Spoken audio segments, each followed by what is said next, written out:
오늘 우리가 함께 나눌 하나님의 말씀은 시편 128편 1절에서 6절 말씀입니다.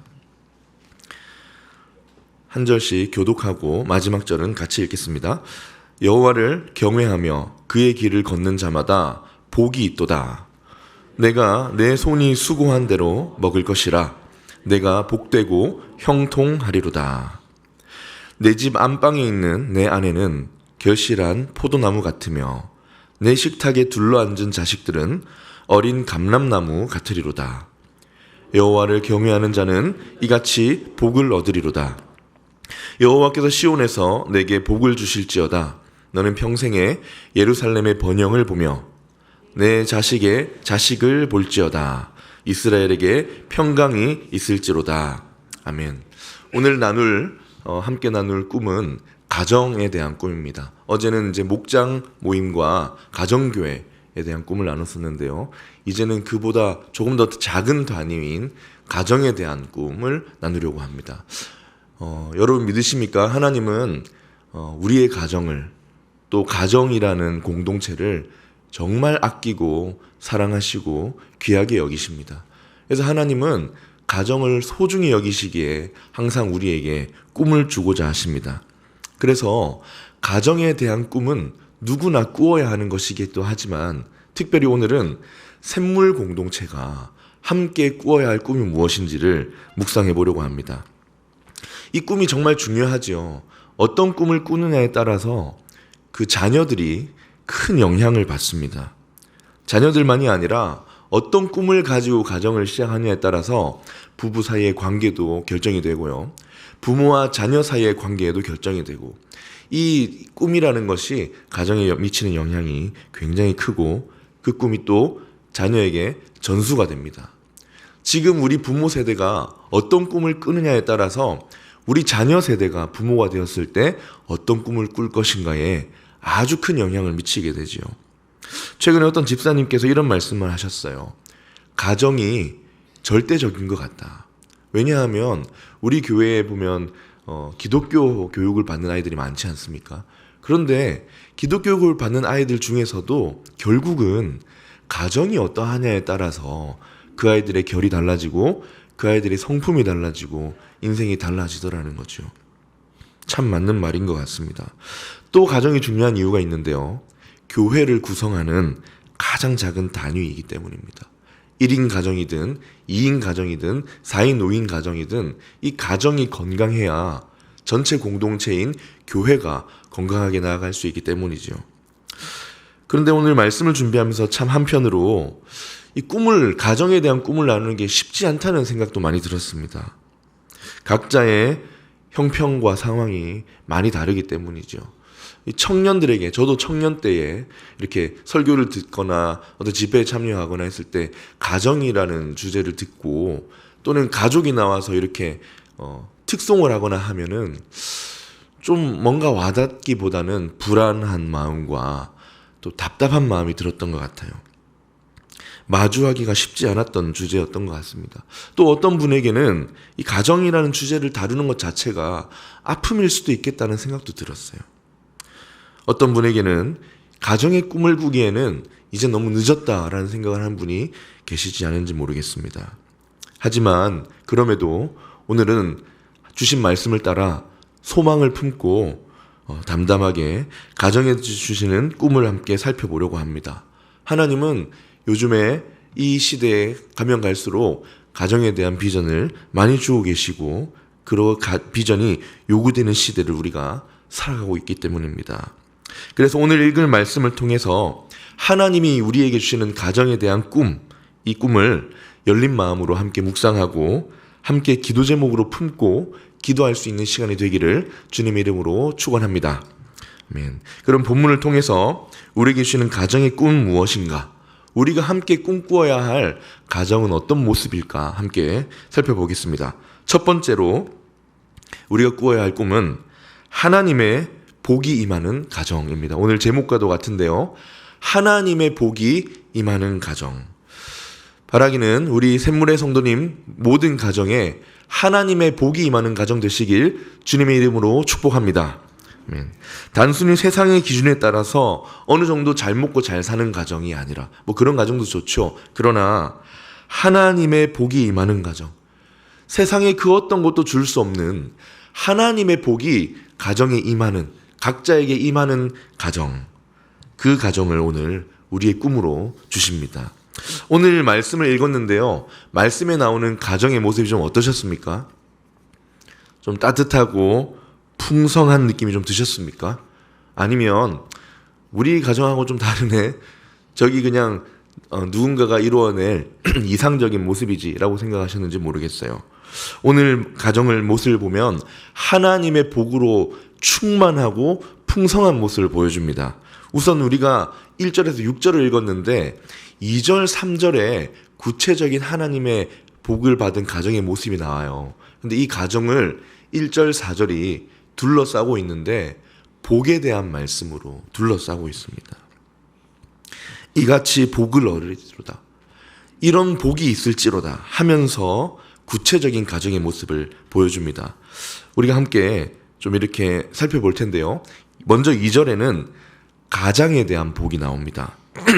가정의 머리이자 리더인 가장에 대한 복. 어떤 복이냐면 형통한 복입니다. 가장이 형통할 것이다. 가정의 경제적이고 영적인 책임을 다하고 이 가정을 책임지고 있는 가장, 가정에서 리더로서 가정을 섬기고 있는 이 가장의 손으로 하는 모든 일이 형통할 것이다. 우리 2절을 한번 읽어보겠습니다. 내가 내 손이 수고한 대로 먹을 것이라 내가 복되고 형통하리로다. 아멘. 여러분, 가장의 어깨가 무겁지 않습니까? 그런 가장에게 하나님의 복이 임하면 어떻게 됩니까? 형통하게 되는 거예요. 손이 수고한 대로 먹게 되고 경제일 뿐만 아니라 가정의 일까지 하나님이 지키시고 돌봐주시고 보호하신다. 이 말씀 보면서 이삭이 생각났습니다. 구약 성경의 이삭. 이 이삭은요, 하나님의 형통한 복을 받은 사람이에요. 이 사람이 우물을 파면요, 파는 곳마다 물이 나오는 거예요.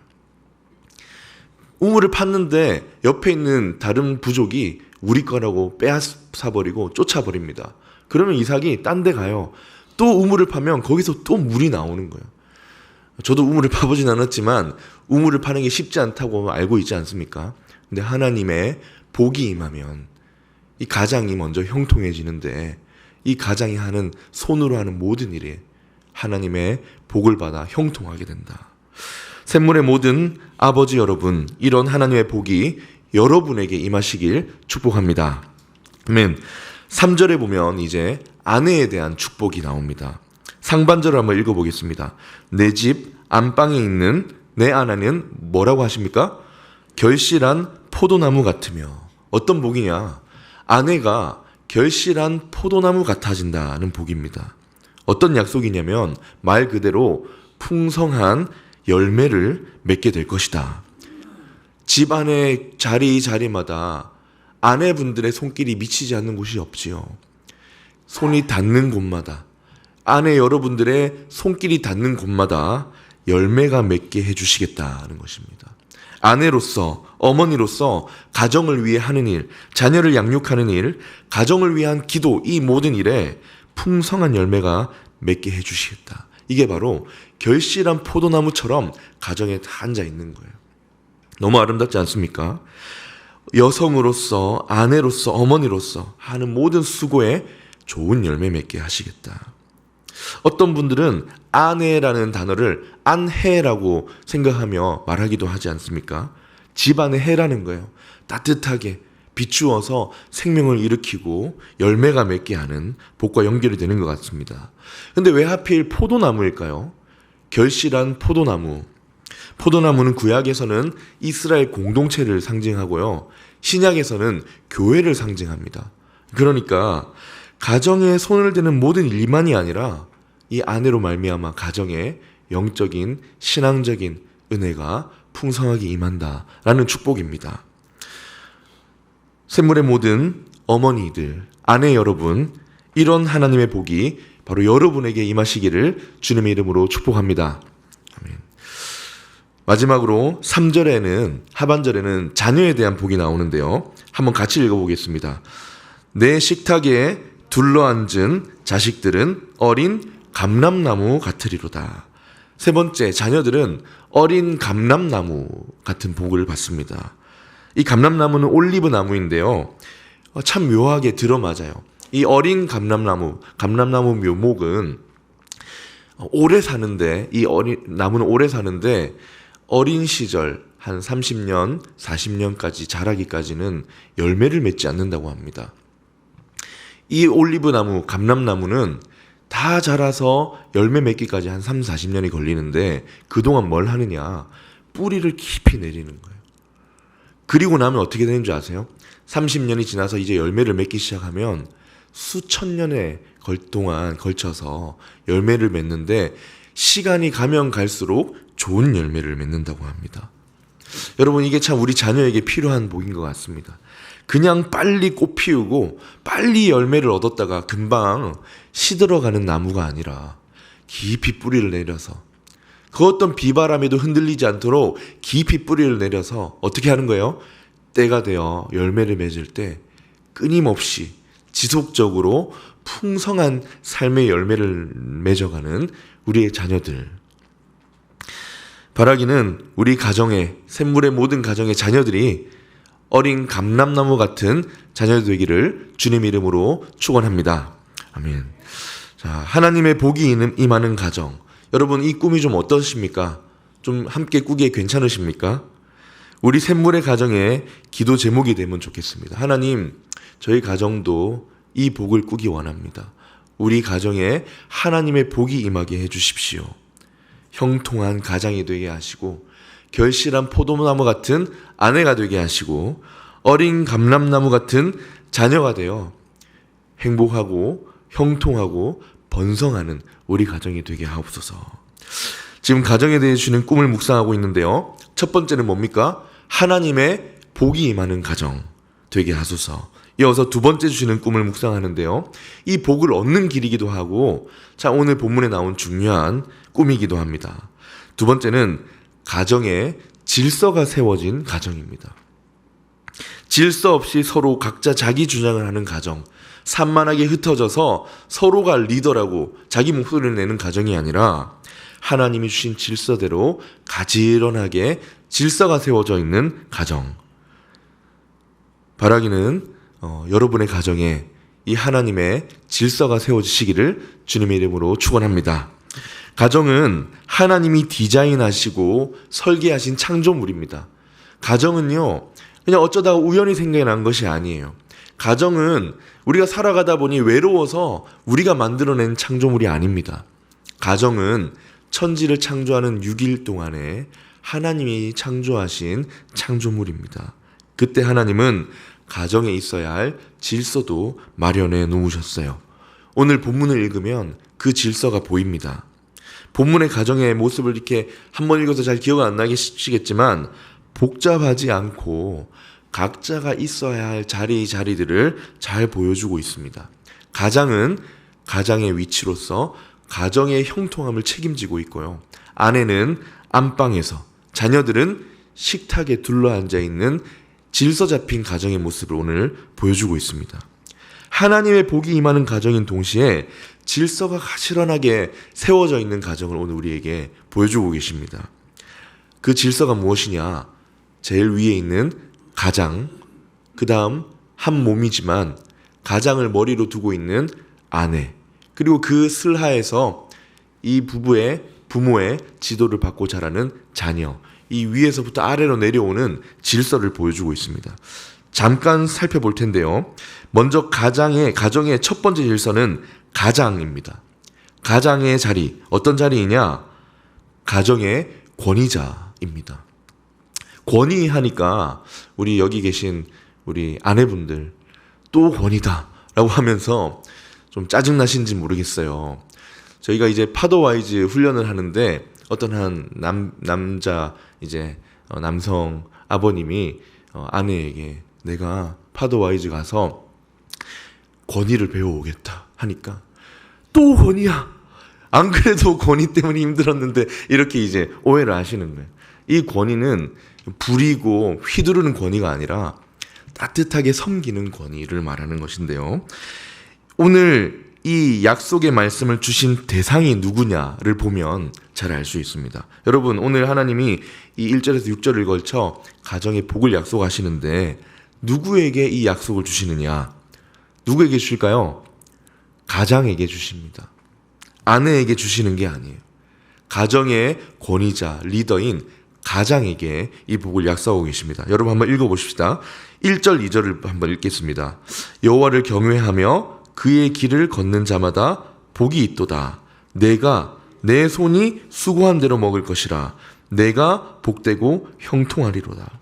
여기 내가가 바로 가장인데요. 왜냐하면 3절에 가서 내 아내는, 내 자식들은 이라고 나오기 때문입니다.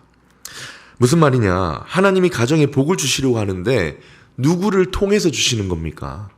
누구에게 약속을 주시는 거예요? 가장에게 주십니다. 다르게 말하면 열쇠가 있어요.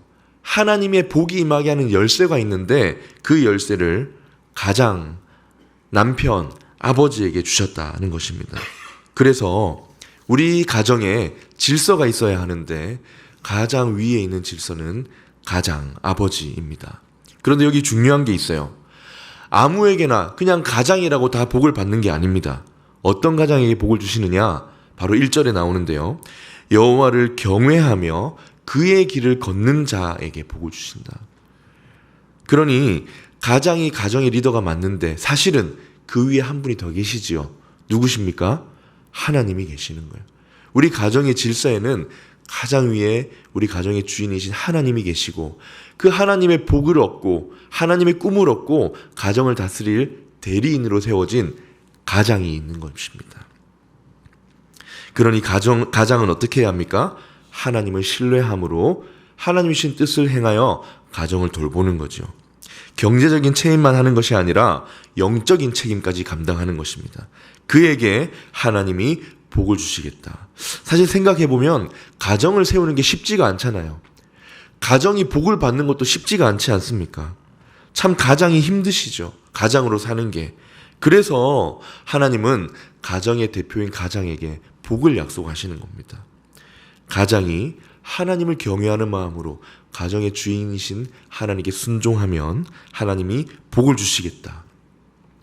우리 샘물의 아버지 여러분, 가정의 권위자이자 섬기는 권위자이자 머리가 되시기를 주님의 이름으로 축복합니다. 아멘. 두 번째, 그러면 그 다음 질서는 누구이냐? 아내지요, 아내. 분명한 것은 무엇입니까? 아내는 리더가 아닙니다. 복에 대한 약속을 받은 사람은 가장이지 아내가 아닙니다. 아내가 있어야 할 자리는 안방이에요.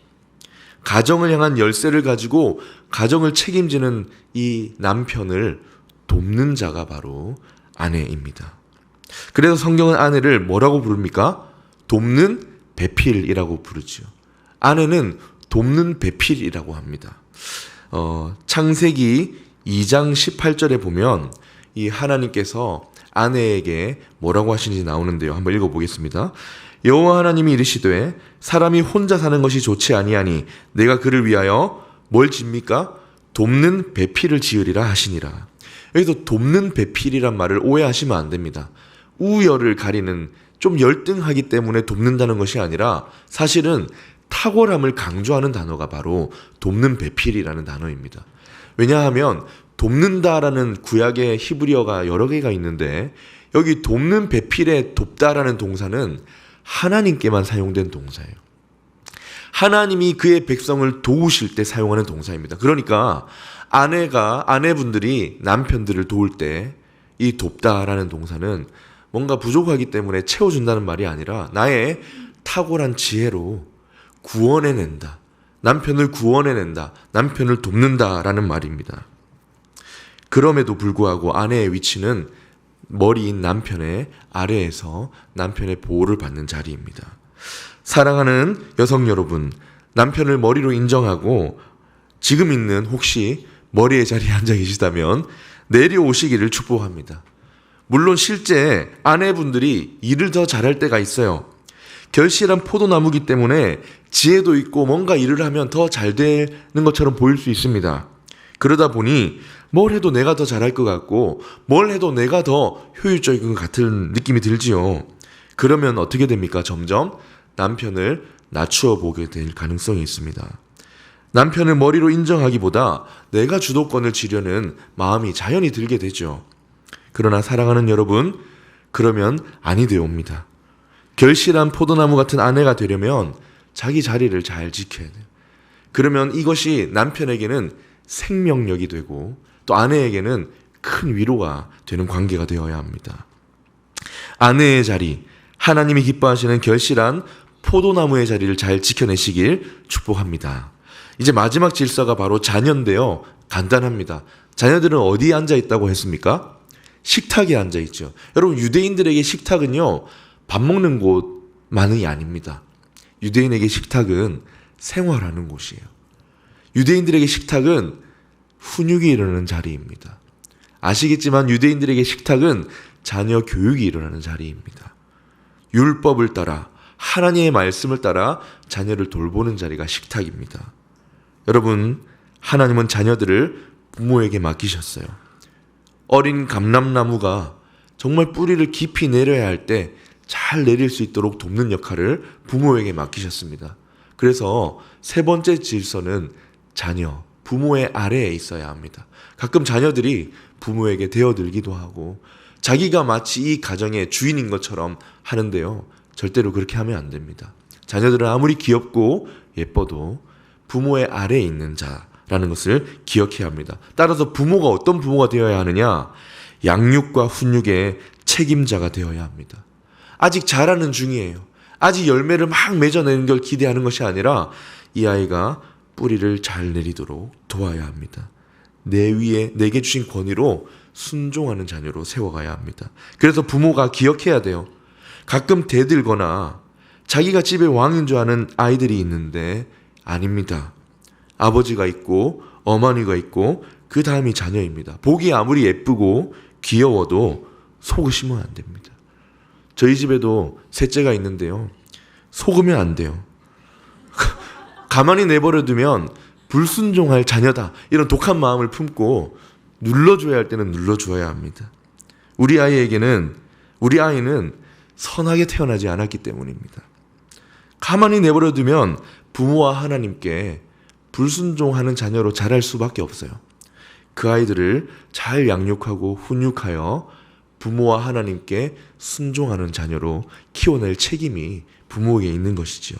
이것이 바로 자녀가 뿌리를 잘 내려서 수천 년 동안 열매 맺게 하는 방법입니다.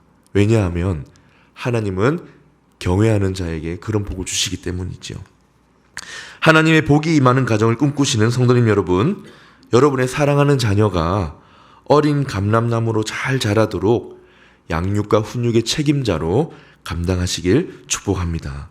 이를 통해 하나님을 경외하며 순종하는 가장, 그리고 그를 돕는 배필인 결실한 포도나무, 그리고 그 아래에서 자라는 어린 감람나무 같은 자녀가 모인 이런 가정을 함께 꿈꾸기를 소망하며 축복합니다. 계속해서 우리가 꿈꾸어야 할 가정을 묵상하고 있는데요. 마지막 세 번째입니다. 세 번째, 가정을 넘어 가문으로. 가정을 향한 오늘 우리의 꿈은 오늘만이 아니라 다음 세대에도 꾸어야 하고요. 그 다음 세대에도 꾸어야 할 꿈입니다.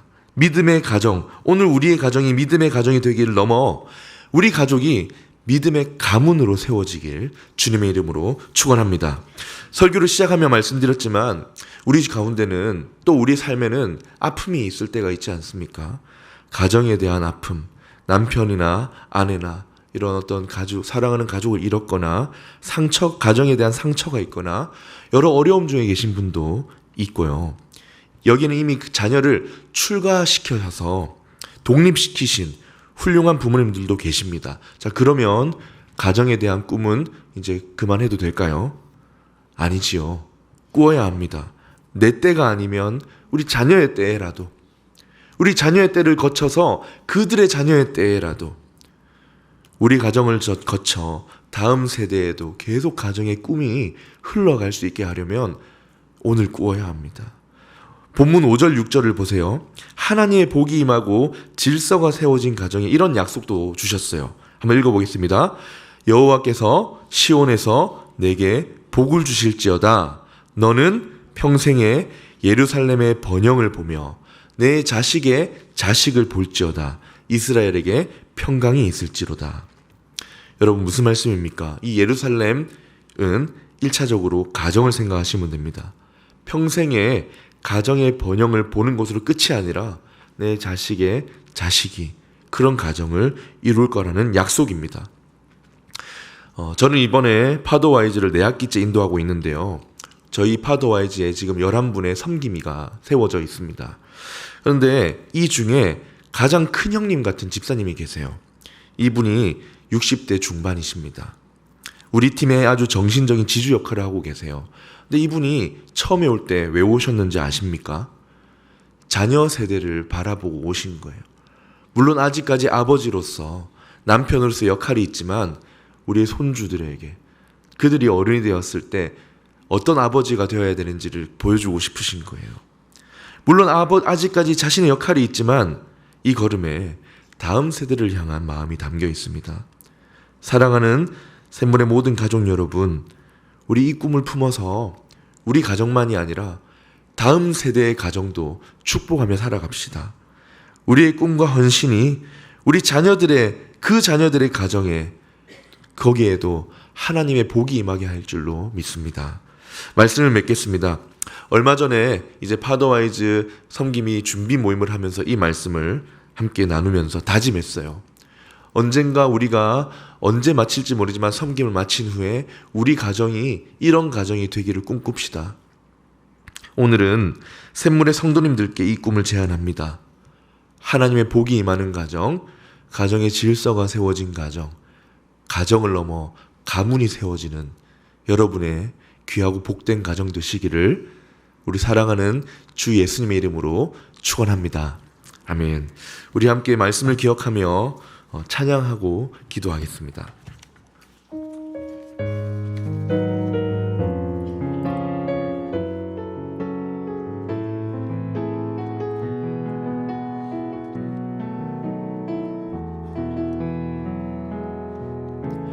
이 세상을 살아가는 동안에 나의 힘을 의지할 수 없으니 기도하고 낙심하지 말 것은 주께서 참 소망이 되시리라. 하나님의 꿈이 나의 비전이 되고 예수님의 성품이 나의 인격이 되고 성령님의 권능이 나의 능력이 되길 원하고 바라. 우리 처음부터 다시 한번 찬양해 보겠습니다. 이 세상을 살아가는 동안에 이 세상을 살아가는 동안에 나의 힘을 의지할 수 없으니 나의 힘을 의지할 수 없으니 기도하고 낙심하지 말 것은 주께서 참 소망이 되시니. 하나님의 꿈이 나의 비전이 되고 예수님의 성품이 나의 인격이 되고 성령님의 권능이 나의 능력이 되길 원하고 바라고 기도합니다.